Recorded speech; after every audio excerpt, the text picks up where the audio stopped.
Hello बच्चों, Gyandeep educational hub में class 11 की मैथ्स सब्जेक्ट के सिलेबस को सॉल्व करने के लिए, समझाने के लिए हम आपके सामने प्रस्तुत हैं।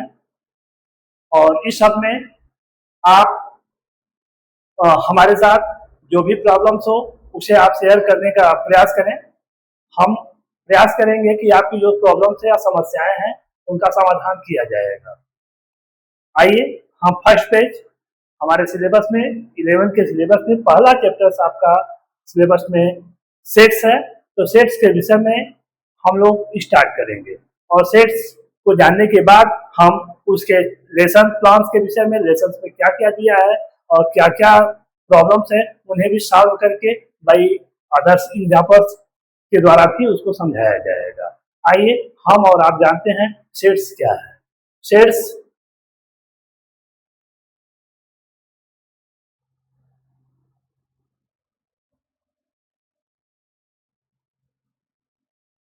वस्तु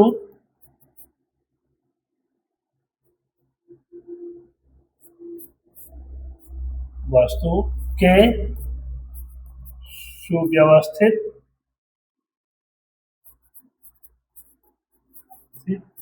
सुव्यवस्थित संग्रह को समुच्चय कहते हैं। एक बार फिर से, वस्तु के सुव्यवस्थित संग्रह को समुच्चय कहते हैं। अर्थात सुव्यवस्थित संग्रह का मतलब ये है, संग्रह मतलब कलेक्शन। कलेक्शन का मतलब है कि इकट्ठा, एक जो भी ग्रुप बनेगा वो इकट्ठा बनेगा। और हमें समुच्चय को जब भी दिखाना होता है हम महीने ब्रैकेट में दिखाते हैं। वो महीने ब्रैकेट में जो हम दिखाते हैं, जैसे क्या है, 1 है, 2 है, 3 है, 4 है, 5 है। ये रहा आपका हमारे संख्याओं का समुच्चय रहा। उसके बाद हमें दिखाना है तो यहाँ पर ऐसे ले सकते हैं, ए बी सी, यहाँ पर ऐसे दिखा सकते हैं। अब उसके बाद फिर हमें एग्जाम्पल्स में देना है, अगर हम यहाँ पर भी लिख सकते हैं। ये हो गया आपका सोमवार, मंगलवार, ऐसे आप इसके एग्जाम्पल्स में जो मन में आए किसी का भी संग्रह या सुव्यवस्थित संग्रह का मतलब यह है कि कोई एक ही चीज को शो करना, या दिनों को दिखाएं या महीनों को दिखाएं या वर्षों को दिखाएं, या तो किसी भी पूर्ण संख्या को दिखाएं या प्राकृतिक संख्या, किसी एक को दिखाना होगा। सुव्यवस्थित संग्रह का मतलब यह है कि हम एक क्लास में एक साथ एक ग्रुप के लोगों को अगर शो करेंगे, दिखाएंगे, तो वही हमारा सुव्यवस्थित संग्रह बोला जाएगा। सुव्यवस्थित संग्रह में जैसा मैंने आपके सामने एग्जाम्पल रखा है, यहाँ पर संख्याओं का नंबर 1 2 3 4 5 6 ये सो मैंने दिखाया। उसके बाद यहाँ पर मैंने दिखाया ABC अर्थात अंग्रेजी वर्णमाला का दिखाया, फिर सोमवार मंगलवार दिखाया। उसके बाद अगर आपकी इच्छा है तो यहाँ पर ऐसे भी दिखा सकते हैं, 2 है, 4 है, 6 है, फिर 8 है। तो ये सब क्या है, ये सब संख्याओं का समुच्चय है। इस तरह की कंडीशन को देखते हुए हमें अपने कलेक्शन को दिखाना होता है। और इस कलेक्शनों को सुव्यवस्थित तरीके से इस कलेक्शनों को दिखाएंगे तो यही हमारा समुच्चय बोला जाएगा। अब हमें उम्मीद है कि हमारे बच्चों को ये बात समझ में आ गई होगी कि वस्तुओं के सुव्यवस्थित संग्रह का मतलब जो भी दिखाना है, किसी भी समूह अथवा ग्रुप को पकड़िए तो उसके पूरे के मानों को उसमें उन्हीं लोगों का नाम होना चाहिए। जैसे आज और हम आप सभी लोग क्रिकेट के फैन हैं, तो क्रिकेट के खिलाड़ियों का नाम लें, तो क्रिकेट के खिलाड़ियों का नाम लें, तो आप एक साथ में सभी क्रिकेट खिलाड़ियों का नाम ले सकते हैं। जैसे मैं आपके एग्जाम्पल में आइए, जैसे हो गया आपका क्रिकेट खिलाड़ियों के नाम में आ गया, सचिन आ गए, सचिन के बाद आ जाइए, सचिन के बाद आ गए विराट आ गए, गांगुली आ गए, सौरभ गांगुली होना चाहिए, गांगुली। इस तरह से हमारे खिलाड़ियों का जो है समुच्चय यहाँ पर बन जाएगा, हमारे क्रिकेट खिलाड़ियों का समुच्चय बनेगा। तो ये हमारा एक क्रिकेट का जो भी हो दिन है एक समूह है, मंथ है वो भी समूह है, और हमारा नंबर्स है, नंबर्स का भी समूह है, अंग्रेजी वर्णमाला का भी समूह है। सभी के एग्जाम्पल्स को आप सुव्यवस्थित तरीके से एक कलेक्शन में, एक ग्रुप में, एक समूह में इसको देंगे तो अच्छा रहेगा। हमें अब उम्मीद है कि सभी बच्चों को समुच्चय के विषय में सबको आ गया होगा और इसके एग्जाम्पल्स को आपको देने में कोई हिचक नहीं आनी चाहिए। अब हमें करने का यह चीज ध्यान दें कि जैसे हमारा 1 2 3 दिखा है, उसी में ABC लिखा है, तो यह सब सुव्यवस्थित तरीका नहीं होगा। ये तो रैंडम हो गया, उसमें आपको करेक्शन करना हो, फिर इसको आगे पूछा जाएगा, इसको अलग अलग ग्रुपों में बांटिए, अलग अलग ग्रुपों में दिखाइए, जो कि क्या होगा, इसे हम लोग सही नहीं करेंगे। सुव्यवस्थित संग्रह के विषय में जानिए, अर्थात कोई भी कलेक्शन या कोई भी ग्रुप बनाइए तो ग्रुप हमारा एक जैसा दिखना चाहिए, ग्रुप में सभी लोग एक समान होने चाहिए। जैसे कक्षा में कोई एक अध्यापक पढ़ाता है तो सभी के सामने एक बराबर बोलता है। हम किसी भी क्लास में हमारे 50 100 या 60 जितने भी बच्चे होते हैं, मैं तो बोलने वाला एक होता हूँ, लेकिन हर बोलने वालों के पीछे और मैं तो बोलता हूँ एक, लेकिन हमारे 60 बच्चों में हर बच्चों को कैच करने की क्षमता जो है अलग अलग होती है। उसे कैचिंग की पावर के हिसाब से मेरी बात, मेरी बॉडी उसके दिमाग में आती है।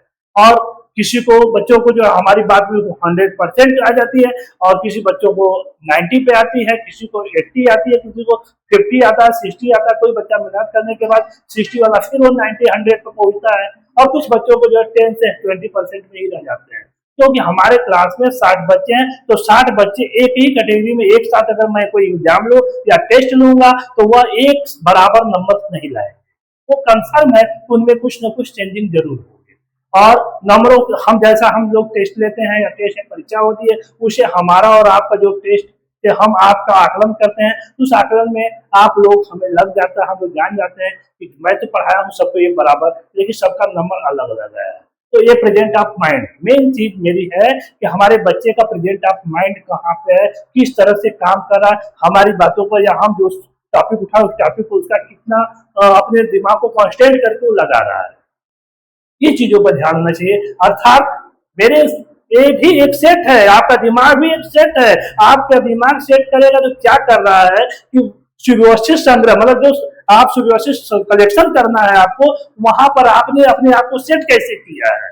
अरे आप सेट अच्छा करोगे, आपका समुच्चय बन जाएगा। ये निश्चित है कि आपके समुच्चय में जितने भी क्वेश्चन पूछे जाएंगे, जो भी एलिमेंट या जो भी अवयव हमारे सामने से आपके सामने रखे जाएंगे, वो आपके पहचान में है।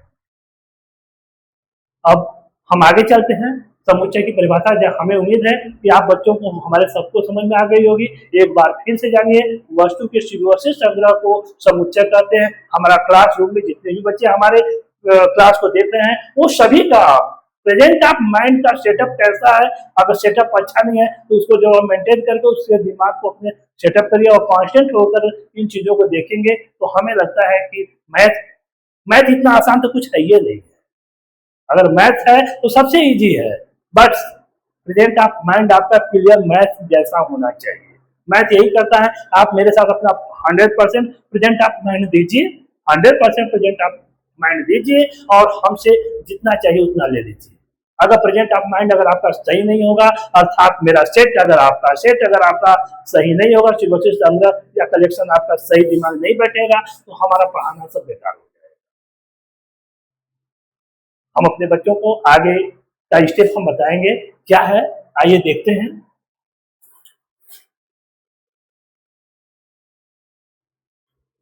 अब हमारा अगला टॉपिक है समुच्चय के अवयव। समुच्चय के अवयव क्या है?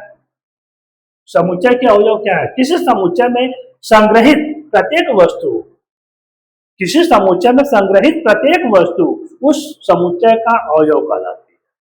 अर्थात हम और आपको मैंने दिखाया जैसा, एग्जाम्पल हम कुछ देर पहले दिखाए थे, जैसे हमारा 1 2 3 4, मैं यह दिखाया था एग्जाम्पल्स में। तो ये 1 2 3 4 ये हमारी क्या है, वस्तु गिनी जाएंगी। वस्तुएं कितनी हैं?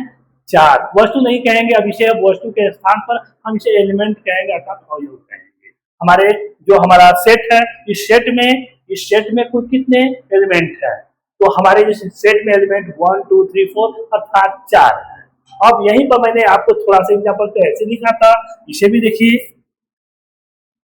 A B C। इसमें एलिमेंट कितने हैं? सबको पता है 3 है। अगर मैं ऐसे लिख देता हूं, सोम, मंगल, शुभ। मैं ऐसे लिख देता हूं। तो यहाँ पर हम इस चीजों को कहेंगे कि दिनों का समुच्चय तो है, दिनों का संग्रह तो है, लेकिन कहाँ तक ले जाना है इसकी कोई ऑब्जेक्शन नहीं है। सोम, मंगल, बुध, बृहस्पति, शुक्र, शनि सभी आ सकते हैं। हम सभी को बोलेंगे नहीं, ये सभी को लिखना, हमने बस दो ही लिख कर दिखाया है। अर्थात ये दिनों का समुच्चय है, तो इसमें टोटल अवयवों की संख्या कितनी हो सकती है, तो ये आपको प्रेजेंट ऑफ माइंड जानना चाहिए कि हमारे 1 वीक में 7 डे होते हैं, तो हमारे सातों दिनों का नाम ही आएगा।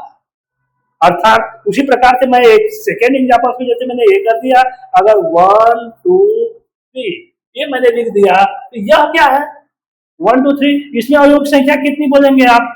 जब जो ही मैंने अगर डॉटेड लाइन सो ऑन मैंने कर दिया, सो ऑन कर दिया, तो मतलब ये कहाँ तक जाएगा इसकी कोई गिनती नहीं है। इसमें अवयव की संख्या मैं और आप क्या बोलेंगे, इनफाइनाइट बोलेंगे। लेकिन दिन वाले में हम इनफाइनाइट नहीं बोलेंगे, क्योंकि हमें और आपको पता है कि दिनों की संख्याएं केवल एक वीक में हमारी 7 डे ही होती है। ये तो सर्टेन है, हम और आप जानते हैं यूनिवर्सल है, लेकिन यहाँ पर जो आपका ये भी यूनिवर्सल है कि ये हमारा नेचुरल नंबर है, अर्थात प्रैक्टिस क्या है, अर्थात 1 2 3 से लेकर हम इनफाइनाइट तक जाएंगे। अर्थात इसमें एलिमेंटों की संख्या कितनी होगी, इनफाइनाइट होगी। अर्थात आप हमें यहाँ नहीं, हमें अवयवों की संख्या गिनने का भी तरीका मिल गया कि क्या है कैसे है। डॉटेड लाइन होगी तो उसकी संख्या को बताना हमारे लिए इम्पॉसिबल हो जाएगा। लेकिन जैसे ही यहाँ 1 2 3 4 ABC दिखेगा, तो हम और आप इसे अवयवों की संख्या को गिन करके बता सकते हैं। अर्थात अब आपको हमें उम्मीद है कि समुच्चय के अवयव के विषय में भी जानकारी लगभग कंप्लीट हो गई होगी, कि अर्थात जो हम सेट दिखा रहे हैं उस सेट में जो अवयव की संख्या होगी, जो हमारे वस्तुओं की संख्या होगी, उसी को हम और आप अवयव कहते हैं। अवयवों की संख्या को गिना जा सकता है। कुछ जैसे यहाँ पर ऐसे दे दिया गया 1 2 3 से लेकर डॉट डॉट इनफाइनाइट, तो इसको हम गिनेंगे तभी तो इनफाइनाइट बोलेंगे। जिसको हम नहीं गिन पाएंगे, जिसको हम और आप गिन ना पाए, वो इनफाइनाइट है। और जिसको हम और आप गिन लेंगे वो फाइट आप हम जानते हैं वो क्या हमारा लिमिट में है, हमारी संख्या के अंतर्गत है। मैं उसको गिन सकता हूँ, पहचान सकता हूँ, बता सकता हूँ कि इतना दिया हुआ है। ये अर्थात अवयव के विषय में भी हमें लग रहा है कि आप सबको पता हो जाएगा कि क्या क्या है। यहाँ पर रहा, उसके बाद हमारा और आपका नेक्स्ट टॉपिक अवयव के बाद क्या है, इसके विषय में भी जानने का प्रयास करेंगे। आइए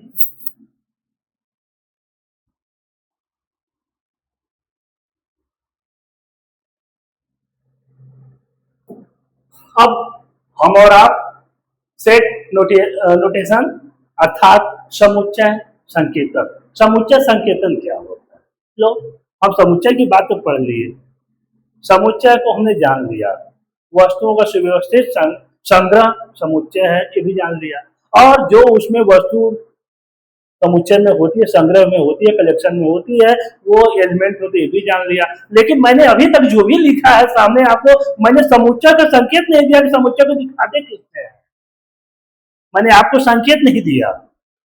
अब समुच्चय को अब ऐसे ही लिख देंगे रैंडम, तो फिर क्या है, कुछ नहीं। इसे किसी न किसी, जैसे आप ही हमारे बच्चे हमारे क्लास में मान लेते हैं 50 बच्चे हैं, और 50 बच्चों को मैं कहूँगा कक्षा 6 के बच्चे हैं, और मुझे किसी को एक को डोनेट करना है, या किसी को एक को मुझे पूछना जानना है, पहचानना है, या उसको बोलना है, अगर मैंने नाम नहीं जानूंगा उसका, तो उससे मतलब क्या बनेगा, मैं किससे जानना चाहता हूँ। हर एक टीचर से अध्यापक हमें उम्मीद है कि जो क्लास में पढ़ते हैं बच्चे, उनका नाम लगभग उन्हें याद होता है। नहीं राहुल तुम बताओ, पंकज तुम बताओ, ठीक है सिद्धार्थ तुम बताओ, इस तरह की कंडीशन आपके सामने बनती रहती है। तो हमारे कहने का तात्पर्य है, उसी तरह से हमारा सेट है, सेट को भी हम किस नाम से इंगित करेंगे या किससे शो करेंगे, जिससे हम और आप उसे अच्छी तरह से जान लें।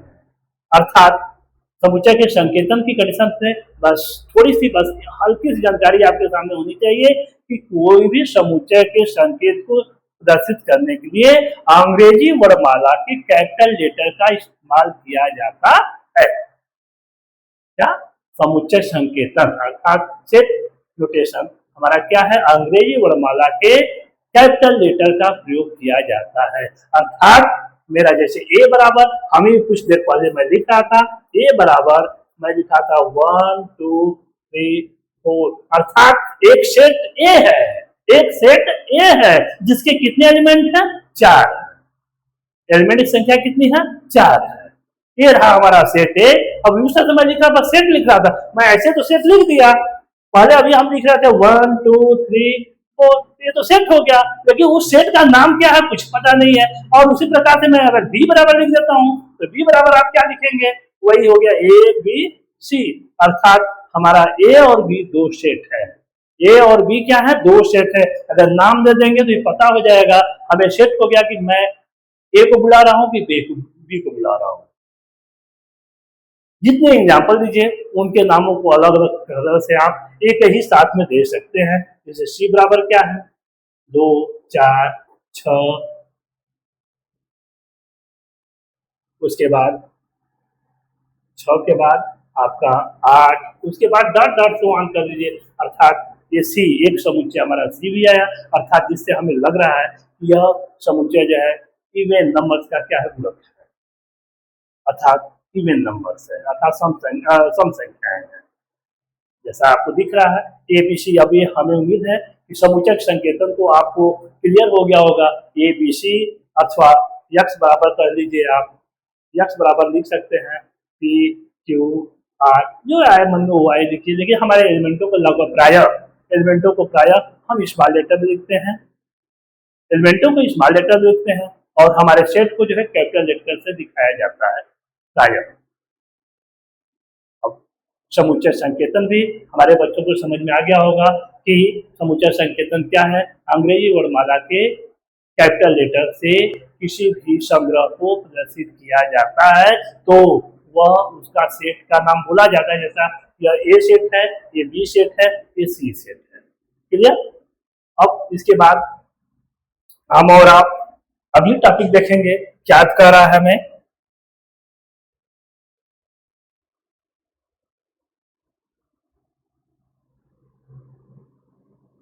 अब हमें दे दिया कि रिप्रेजेंटेशन ऑफ ए सेट, अर्थात समुच्चय का निरूपण।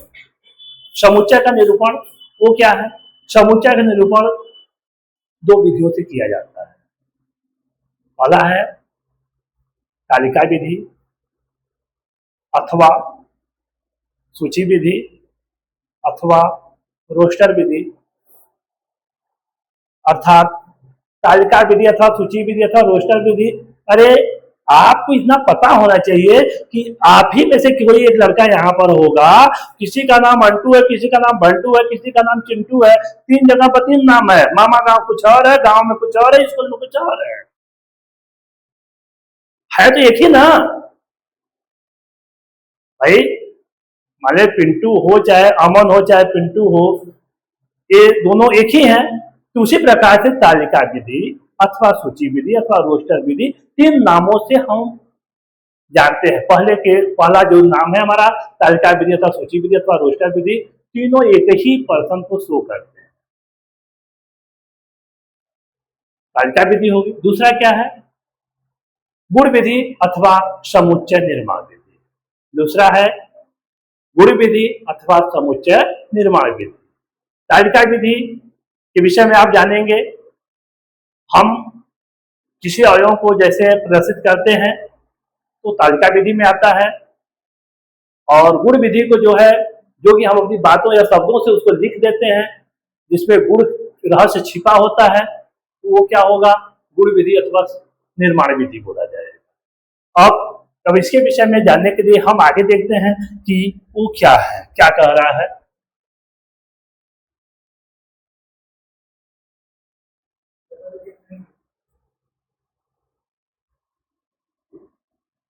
आइए अब हमारे तालिका विधि अथवा सूची विधि अथवा रोस्टर विधि के कुछ एग्जाम्पल्स हम आपके सामने दे रहे हैं।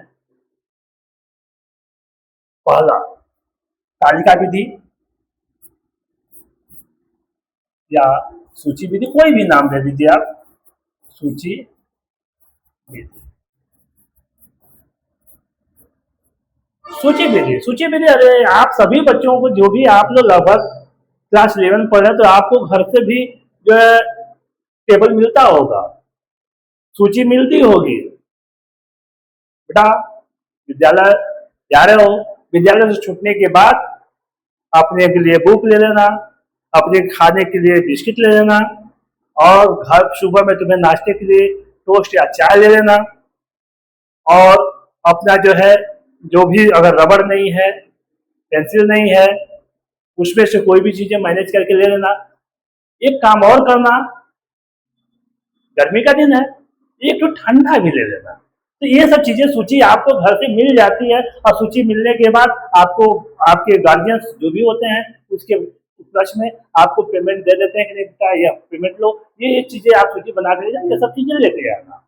ये रही सूची। हमारे तरह सूची विधि के कंडीशन में हमारा जैसे हम देखें ए बराबर हमने लिखा था 1 2 3 4 डॉट डॉट, अर्थात इस तरह से जो लिखा ये सूची हमारी बन गई। तो सूची विधि 1 2 3 4 हो गई। उसी प्रकार से हम बी बराबर अगर लिख देते हैं, बी बराबर A B C dot dot, यहाँ पर कर लीजिए एक्स वाई जेड, ये भी सूची हो गई। मतलब हमारे अंग्रेजी और माला की सभी सूची आपके सामने रेडी हो गई। क्लियर। अब उसके बाद हम कुछ और अगर सूची विधि में लिखना चाहते हैं तो सी बराबर लिखिए। क्या लिखेंगे आप, ये पूरा नाम लिखिए थोड़ा सा, सोमवार, मंगलवार,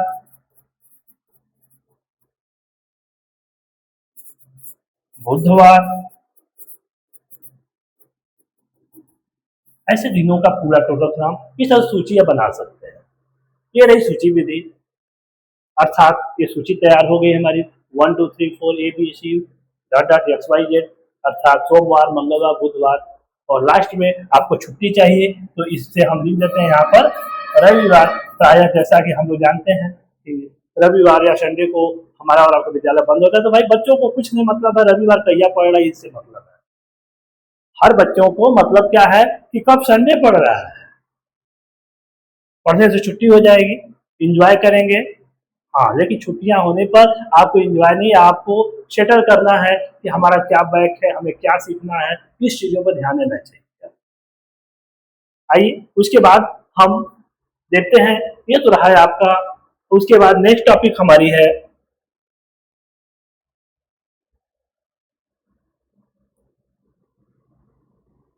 शेट। शेट के संदर्भ में कुछ नोट्स हैं जिन्हें हमें और आपको जानना चाहिए। जब हम उसके विषय में पढ़ रहे हैं तो उसके विषय में हमें जान लेना चाहिए क्या हमें हमेशा शेट में याद रखना है।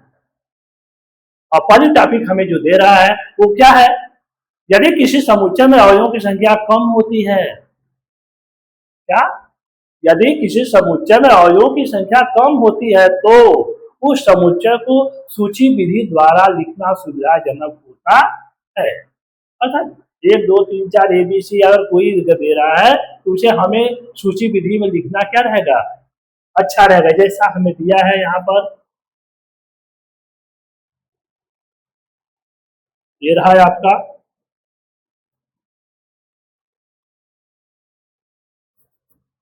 यहाँ पर जैसे रहा 1 2 3, बस ये रहा, ये पहला रह गया, ये बराबर हो गया ये, ठीक। और यहाँ पर बी बराबर हो गया आपका, बी बराबर क्या होगा, बी बराबर आपको लिखना है, अगर कुछ कम ही संख्याओं को लिखना है तो लिख लीजिए 3 6 9, ये कम संख्याओं को दिखाना है या नंबर को दिखाना है तो ऐसे ही दिखा देते हैं, ठीक है। और इस चीज को हम और आप पहले से जान चुके हैं, यह सूची विधि के तहत आता है।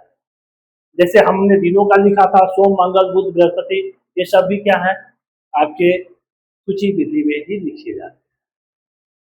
अब दूसरा है जो कि याद रखने योग्य बात में है आपका, यदि किसी समुच्चय में अवयवों की संख्या अधिक होती है तो उस समुच्चय को समुच्चय निर्माण विधि द्वारा लिखना सुविधाजनक होता है। जैसे आप यहाँ पर ए बराबर यक्स यक्स लिख दीजिए, प्राकृतिक संख्या, यक्स यक्स प्राकृतिक संख्या का समूह।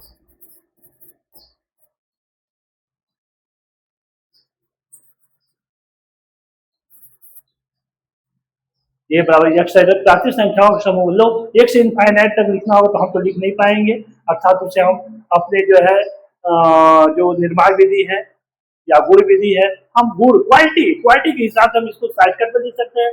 ए बराबर यक्स यक्स प्राचीन संख्याओं का समूह। प्राचीन संख्याओं के विषय में हमें और आपको पता है, उसे आप लिखिए। जैसे आप सप्ताह में यहाँ पर यक्स बी बराबर लिख दीजिए, यक्स यक्स सप्ताह में दिन के नाम। सप्ताह में दिनों के नाम, 7 नाम नहीं लिखना है तो आप शॉर्टकट में इसको लिख दीजिए। अंग्रेजी वाला में अक्षरों के नाम, ऐसे मोर एग्जाम्पल्स आप यहाँ पर रख सकते हैं। ये रहा हमारा और आपका जो है सूची विधि और समुच्चय निर्माण विधि द्वारा प्रदर्शित करने का तरीका। अब हमारा तीसरा महत्वपूर्ण बात दिया है, किसी समुच्चय में अवयवों को लिखने के लिए, किसी समुच्चय में अवयवों को लिखने के लिए एक क्रम महत्वपूर्ण होता है। जब भी लिखिए उसे क्रम में लिखिए।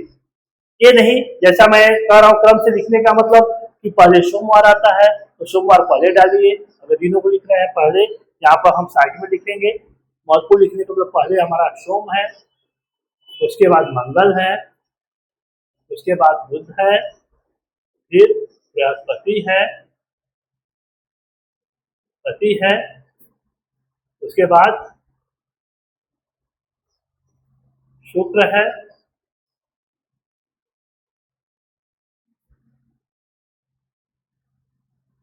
शुक्र, शनि, फिर रवि। ये हमारे रहेगा कि इन्हें जो जब भी लिखे हम दिनों को भी एक क्रम में लिखें, संख्याओं को भी लिखें तो असेंडिंग अथवा डिसेंडिंग आर्डर में उसको करके लिखें तो अच्छा रहेगा। अर्थात हमें जैसे यहाँ पर दिया हुआ है 3 दिया है, 9 दिया है और उसके बाद 15 दिया है, तो ऐसे लिखें हम तो अच्छा रहेगा। अब हमारा चौथा है जो याद करने योग्य बातों में है कि किसी समुच्चय के अवयवों को सूचीबद्ध करते समय प्रत्येक अवयव को केवल एक बार लिखना चाहिए, केवल एक बार लिखना चाहिए। जैसे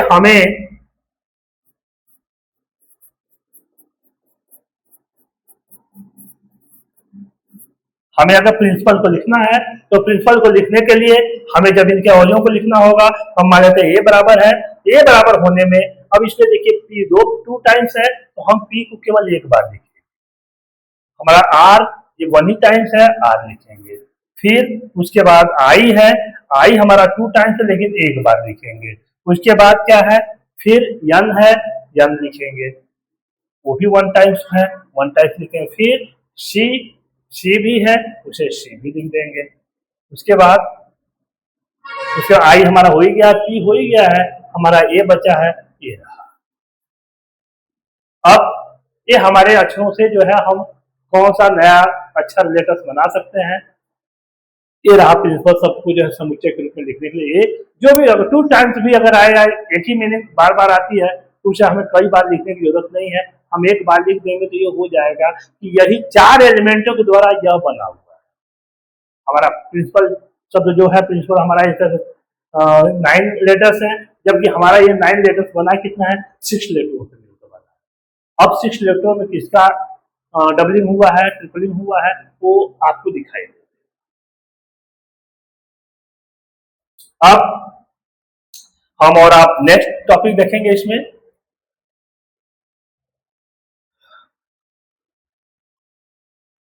अब हमें और आपको सम और एग्जाम्पल से हम इस लेसन के कंडीशन को समझेंगे जिससे कि चैप्टर के सवाल को लगाने में हमें और आपको आसानी हो। पहला एग्जाम्पल आपके सामने हम प्रस्तुत कर रहे हैं कि हम और आप एक्सरसाइज को सॉल्व करने के लिए हम कुछ एग्जाम्पलों से आपको एक्सरसाइज को सॉल्व कराने में मदद करेंगे और इससे जानेंगे तो एक्सरसाइज हल करना आपके लिए और मेरे लिए काफी इजी हो जाएगा। आइए पहला एग्जाम्पल क्या है, जैसा कि हम और आप देख रहे हैं समीकरण x square plus x minus 2 बराबर 0 को रोस्टर रूप में लिखिए। लो, एक्स स्क्वायर बराबर x square plus x minus 2 बराबर 0।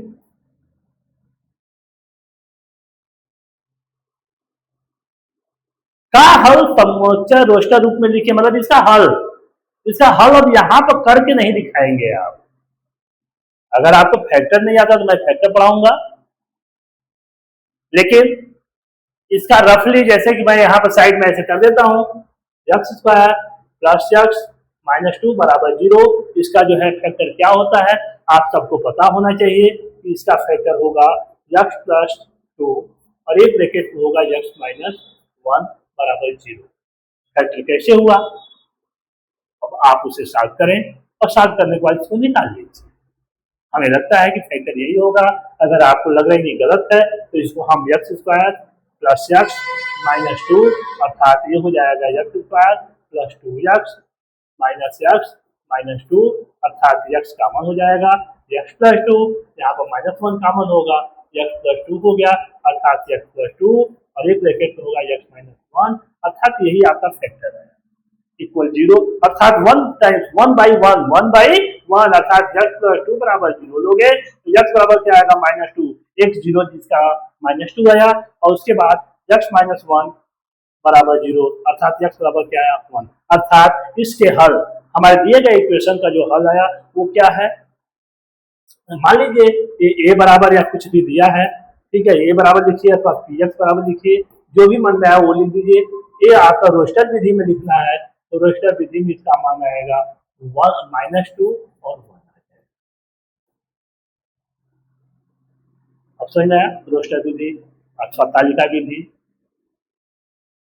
आपके विषय में अभी हमने इसी विषय में पढ़ा है और पढ़ने के बाद हम इसको शो कर सकते हैं। ठीक है, आइए कुछ नेक्स्ट एग्जाम्पल सबको समझ में आया होगा। एग्जाम्पल आने का मतलब फैक्टर आपको आना चाहिए। अगर फैक्टर्स अगर आपके माइंड से अगर रिसेट हो गया है तो थोड़ा सा अपने क्लास 9 अथवा 10 से फैक्टर लेकर के उसका रिवीजन कर लीजिए और रिवीजन करने के बाद इसको आप हल करिए और उसको रोस्टर मेथड्स में उसके मानों को शो करिए। अब आइए नेक्स्ट एग्जाम्पल देखते हैं हम और आप।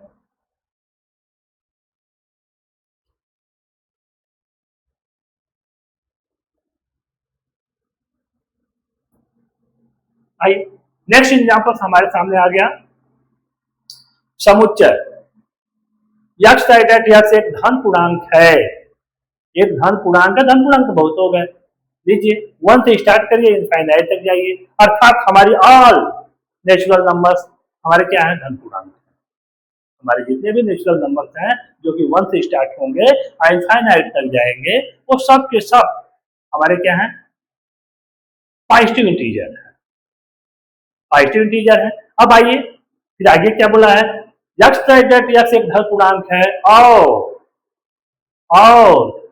X square is less than 40 अर्थात हमें जो दिया है x square is less than 40 को रोस्टर रूप में लिखिए। अर्थात मेरे कहने का तात्पर्य इस एग्जाम्पल कहने का मतलब है कि हमें वो धन पूर्णांक चाहिए जो कि जिसका स्क्वायर 40 से नीचे हो, 40 से नीचे वाले जितने भी धन पूर्णांक के स्क्वायर हैं उन सबको लिख दीजिए आप। आइए तो फिर क्या लिखेंगे आप, मान लेते हैं ए बराबर 1 का स्क्वायर, फिर 2 का स्क्वायर, फिर 3 का स्क्वायर, फिर 4 का स्क्वायर, फिर 5 का स्क्वायर, फिर 6 का स्क्वायर। अब इसके पीछे हम थोड़ा जान भी लेते हैं 1 का स्क्वायर क्या होगा। अगर आप शॉर्टकट में इसको लिख दीजिए ऐसे भी लिख सकते हैं, 1 कर दीजिए, फिर 4 कर दीजिए, फिर इसको 9 कर दीजिए, फिर 16 कर दीजिए, फिर 25 कर दीजिए, 36 करिए। उसके बाद अगर हम 7 का स्क्वायर करेंगे तो आएगा 49। अब 49 जो है हमारे 40 से ग्रेटर बड़ा होगा और हमें जो निकालना है वो 40 से नीचे ही निकालना है, 40 से नीचे निकालना है। तो 40 से नीचे हमारे जितने भी स्क्वायर रहे वो क्या रहे 1, 4, 9, 16, 25, 36। क्लियर? ये सबको समझ में आ रहा होगा ये एग्जाम्पल। इस एग्जाम्पल से किसी को कोई दिक्कत और हिचक नहीं आनी चाहिए। अर्थात इसके कहने का तात्पर्य क्वेश्चन क्या कर रहा है, एक धन पूर्णांक है, जी हाँ है, लेकिन यक्स स्क्वायर का मान जो है 40 से कम होना चाहिए। अर्थात हमारा धन पूर्णांक 1 से स्टार्ट होता है, तो 1 का मैंने स्क्वायर किया तो 1 मिला, 2 का स्क्वायर किया 4 मिला, 3 का स्क्वायर किया 9 मिला, 4 का स्क्वायर किया 16 मिला, 5 का स्क्वायर 25 मिला और 6 का स्क्वायर 36 मिला। उसके बाद 7 का स्क्वायर करने के बाद 49 आ रहा है, जो कि हमारे दिए गए क्वेश्चन के हिसाब से ये 40 से बड़ा हो रहा है और हमें जो भी लिखना है 40 से नीचे वाले का लिखना है। हम उम्मीद करते हैं कि लगभग हमें ये भी एग्जाम्पल्स आपको हम समझा पाए हैं। अब आइए नेक्स्ट एग्जाम्पल्स क्या कह रहा है हमें।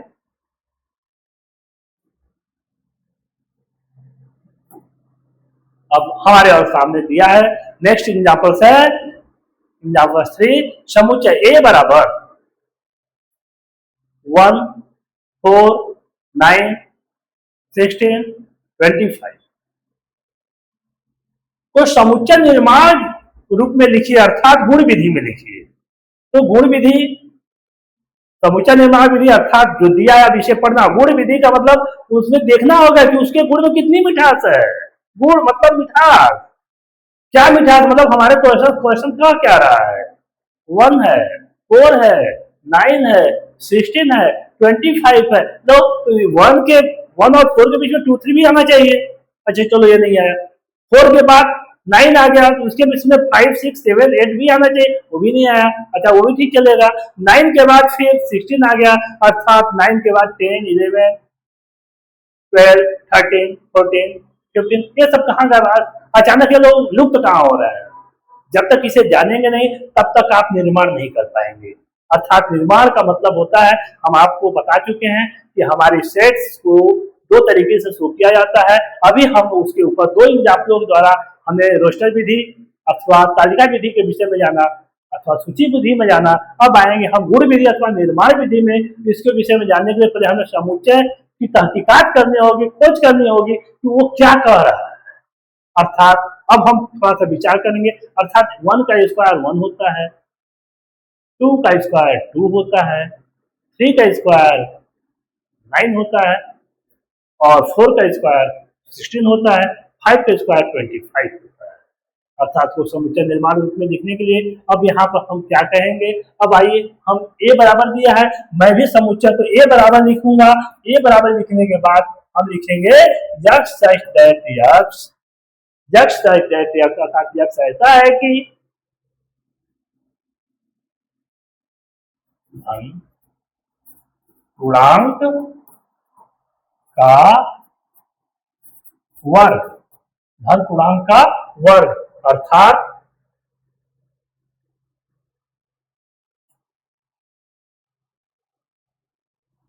n स्क्वायर, हमारा Pn बराबर n स्क्वायर, जहां n क्या है, धन पूर्णांक है और धन पूर्णांक हमें पता है धन पूर्णांक 1 से लेके इनफाइनाइट तक जाएगा। 1 से लेके इनफाइनाइट तक मतलब यहाँ पर 1 रखेंगे। n का मान क्या है, n बराबर आपका आपको जानते हैं धन पूर्णांक 1, 2, 3, 4, 5, 6, 7, 8, 9, 10 डॉट डॉट डॉट। तो देख लीजिए 1 का स्क्वायर यहाँ पर रखेंगे 1 आएगा, 2 का स्क्वायर 4 आएगा, 3 का स्क्वायर 9 आएगा, 4 का स्क्वायर 16 आएगा, 5 का स्क्वायर 25 आएगा, 6 का स्क्वायर 36 आएगा। जैसा कि आपको इस धन पूर्णांकों में ये सब चीजें आपको स्पष्ट दिखाई दे रही। ये रही आपकी निर्माण विधि अथवा गुण विधि। कोई सस्पेंस नहीं है। आइए फिर नेक्स्ट एग्जाम्पल्स को भी देखते हैं। नेक्स्ट एग्जाम्पल्स हमें क्या कह रहा है, उसके विषय में हम और आप कैसे जानेंगे।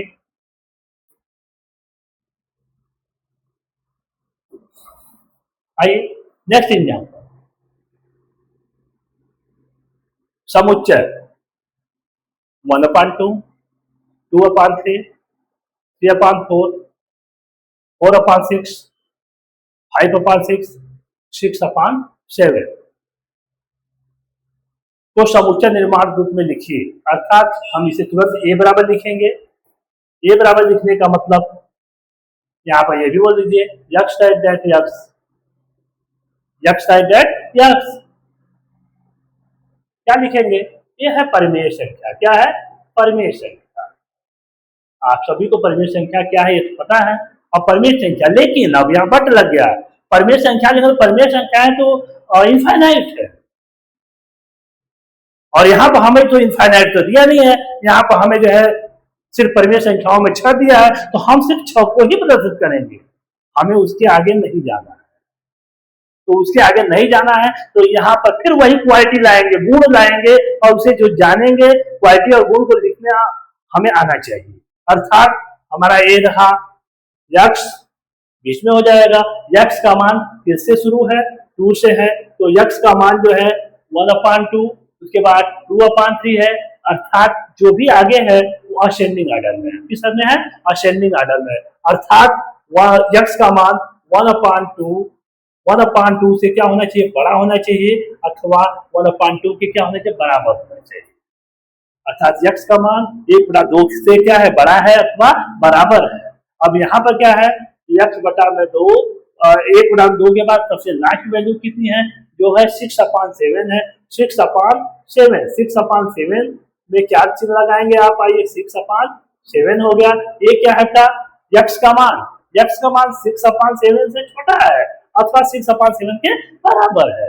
यह ध्यान दीजिए, यह चीज ग्रेटर देन और or equal, greater than or equal की जो कंडीशन है वो बिल्कुल सटीक आपका कंफर्म होना चाहिए। ध्यान दो, इस यक्स को मैं 20 से देखूंगा। कहां से देखूंगा?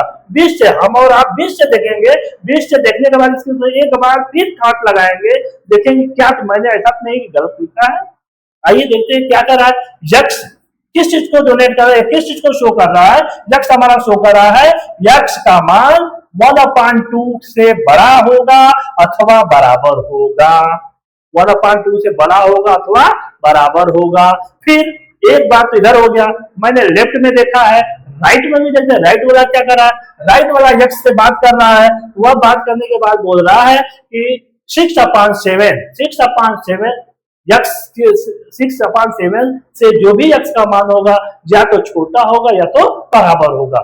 बात क्लियर रही? अर्थात इसके कहने का तात्पर्य जो हमें ऊपर एग्जांपल दिया है 1/2, 2/3, 3/4, 4/6, 5/6, 6/7, ये हमारा तो परिमेय संख्या है, रेशनल नंबर तो है, रेशनल नंबर है अर्थात परिमेय संख्या है। लेकिन इस परिमेय संख्याओं में 6 को जिक्र करने के लिए हमें यह ही क्वालिटी का प्रयोग करने आना चाहिए।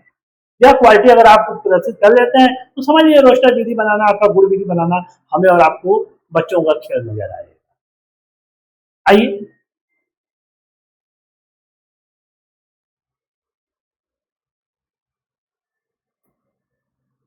अब आइए, एक एग्जाम्पल्स दिया है और इस एग्जाम्पल्स को जानने के लिए हमें और आपको थोड़ा सा जो पढ़े हैं हमें और आपको दिमाग लगाना होगा। दिमाग पहले एक बार कोई भी क्वेश्चन हो उसे एक बार हमें और आपको पढ़ना चाहिए। पढ़ने के बाद हमें और आपको क्या नजर आ रहा है? हमें दिया है बाई ओर रोस्टर रूप में वर्णित, बाई ओर रोस्टर रूप, रोस्टर का मतलब तालिका विधि जी, सूची विधि। सूची बन गई है, सूची विधि कर लो या रोस्टर विधि कर लो या तालिका विधि कर लो, तालिका लग गई है। तालिका लग गई, तालिका के बाद फिर क्या बोला है? बाई और रोस्टर रूप में वर्णित प्रत्येक समुच्चय का दाई और समुच्चय निर्माण रूप में वर्णित समुच्चय से सहित निर्माण कीजिए। लो, जो हमारे दाई और समुच्चय निर्माण रूप में वर्णित समुच्चय से सही मिलान कीजिए। हम जो हमारा यहाँ पर रोस्टर मेथड्स है और यहाँ पर जो क्वालिटी मेथड्स है, हमारी गुण विधि है या निर्माण विधि है, इन दोनों को एक दूसरे से रिलेटेड है, एक दूसरे से एक ही दूसरे को आप मिल के बताते हैं। तो इनको कैसे कैसे मिल के बनाते हैं आइए पहले देते हैं। देखिए पहला दिया है PRINCAL। लो, ये हो गए अंग्रेजी वर्णमाला के 7 लेटर्स। अंग्रेजी वर्णमाला के कितने आ गए? 7 लेटर। इन 7 लेटरों से इसमें देखिए कोई है जो कि इससे पूछ रहा है। यहाँ देखिए हमारा डी वाला शब्द प्रिंसिपल का एक अक्षर है। लो, PRINCAL से एक हमारा लेटर बना प्रिंसिपल, अर्थात हमारा फर्स्ट जो है डी से हम मिलान कर देंगे। क्लियर है? यहाँ पे ये डी से मिलान हो गया। उसके बाद दूसरा दिया है वनली जीरो। वनली क्या दिया है? जीरो, अर्थात जिसका केवल और केवल एक ही अवयव है वो क्या है? जीरो है। आगे हम लोग पढ़ेंगे, इसको बोलते हैं हम लोग सिंगल सेट। इसको क्या बोलते हैं? सिंगल सेट, अर्थात एकल समुच्चय, जो कि हम आगे पढ़ेंगे। अर्थात एकल समुच्चय एक ही अवयव वाला। इसमें कौन सी बात बोल रहा है? पहला दिया है यक्स यक्स एक धन पूर्णांक है, लो ठीक है। उसके बाद धन पूर्णांक है, पहले ही गलत हो गया, जीरो धन पूर्णांक नहीं है। लो, जीरो धन पूर्णांक नहीं है सर, कैसे नहीं है? अरे जीरो धन पूर्णांक नहीं है, ना ही ऋण पूर्णांक है। आपको पता होना चाहिए हमारा जो इंटीजर होता है तीन प्रकार का होता है। पहला है पॉजिटिव इंटीजर, दूसरा है निगेटिव, और एक खुद जीरो आपका इंटीजर है, अर्थात शून्य एक पूर्णांक होता है जिसको ना ही प्लस में गिना जाता ना ही माइनस। उसी प्रकार से यहाँ पर धन पूर्णांक की बात आई तो कंफर्म हो गया, दूसरा वाला पहले ही कट गया कि यहाँ पर जीरो दिया है, यहाँ धन पूर्णांक की बात कर रहा है, पहला तो कट गया। आइए दूसरे वाले से बात करते हैं।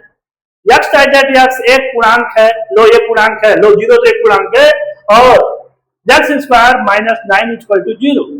यक्स स्क्वायर रफली आइडिया में इसको कर सकते हैं हम और आप, X square minus 9 equal zero है, अर्थात यक्स स्क्वायर बराबर 9 आएगा, यक्स बराबर रूट में 9 आएगा, यक्स बराबर जब आएगा प्लस माइनस 3 होगा,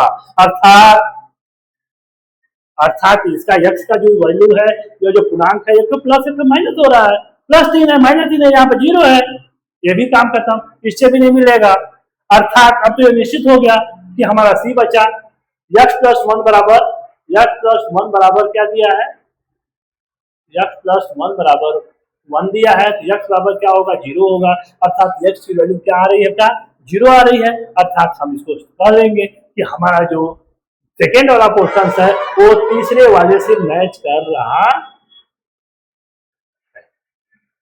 क्लियर है? अब आइए क्वेश्चन नंबर 4 से और 3 से आइए। 3 क्या कर रहा है? किसी का किसी क्रम से हम मिला सकते हैं। 1 से स्टार्ट करेंगे, 2 से स्टार्ट करेंगे, 3 से 4 से, किसी को किधर से जो मिले उसको मिला लीजिए, लेकिन आपका कॉन्सेप्ट क्लियर हो कि यह जो मिला रहे हैं वो सही है।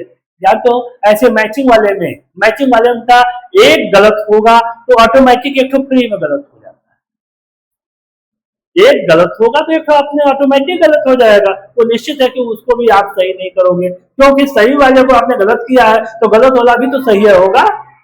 इस तरह से दोनों गलत हो जाएंगे। एक ठीक करने में थोड़ी सी बारीकी रखनी चाहिए, 1 बाई 1 पढ़िए, 1 बाई 1 करने के बाद आप हल करेंगे तो आपके फॉल्स होने का फॉल्स होने का जो संभावनाएं हैं वो काफी कम हो जाएंगी। आइए तीसरा क्या कहा है? 1 2 3 6 9 18 इतना दिया है। ये क्या है? फिर इधर पढ़िए क्या है? दो लोगों से बात हो गई है तो उन दोनों से बात तो करना नहीं है, जो दो बचे उन्हीं से बात करना है। पहला बोला है एक धन पूर्णांक है तथा 18 का भाजक है।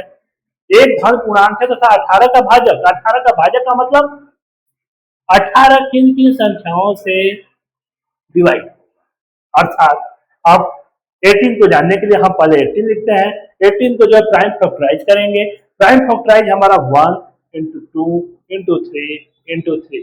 अब लीजिए यह प्राइम फैक्टराइज हो गया। प्राइम फैक्टराइज होने के बाद इनके हम फैक्टर को या इनके भाजक को हम जान सकते हैं कि कौन कौन होगा। पहला 1 होगा, और दूसरा 2 होगा, तीसरा 3 होगा। 2 में 3 का मल्टीप्लाई करेंगे 6 होगा, 3 का 3 में करेंगे 9 होगा, और टोटल करेंगे 18 होगा। लो, जिसको खोज तो सामने दिख रहा है, अर्थात 1 2 3 6 9 18 यह हमारे एक धन पूर्णांक तो है तथा 18 का क्या है? भाजक है, अर्थात तीसरा वाला ए से मैच कर रहा है। अब तो सीधी सीधी बात रही, बच्चा एक, अगर मैं 3 में सही हूं तो चौथा को आंख बंद करके आप लगा सकते हैं, कोई प्रॉब्लम नहीं है।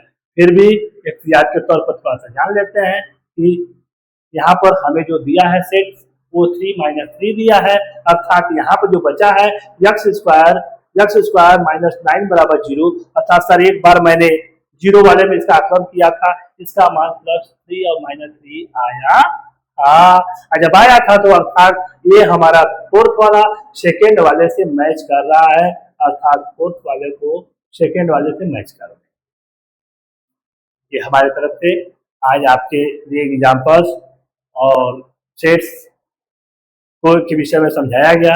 अब हम सभी अपने बच्चों से यही कहेंगे, अगर हमारा पढ़ाया हुआ आपको अगर अच्छा लगा हो तो उसको जो है आप लाइक करिए और सब्सक्राइब करिए। आपका ज्ञान दीप एजुकेशन हब में पुनः क्लास में आने के लिए इंतजार करना होगा, जिसे नेक्स्ट डे हम और आप मिलेंगे।